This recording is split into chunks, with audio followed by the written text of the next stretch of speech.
Участие граждан как в определении проблем и подготовке инициатив, так и в их софинансировании и контроле над ходом реализации – одно из важных моментов исполнения программы.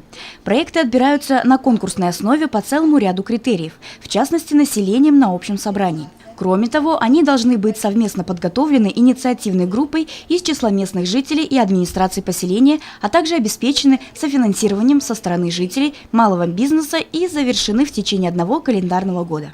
Сегодня прошло собрание, были ряд проектов, это такие как озеленение города, ремонт фасада школы, ремонт отопления школы, обустройство спортивной игровой площадки возле школы и замена окон в школе.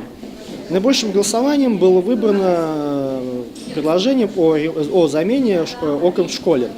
Надо сказать, что в городских кругах это довольно-таки частый проект, что люди выбирают чаще всего либо спортивные площадки, либо ремонт в школах, либо в детских садах.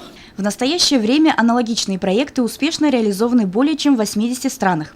В России программа поддержки местных инициатив действует с 2007 года в 8 регионах, включая Башкортостан.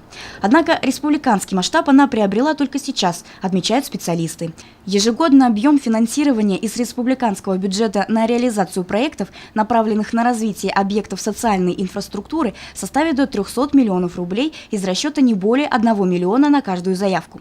Координирующую роль в реализации программы в республике будет выполнять специально созданный для этого в Академии наук Башкортостана Центр изучения гражданских инициатив. Евдокия Титаренко, Алик Кадыров, Любовь Карпова, телекомпания СТВ.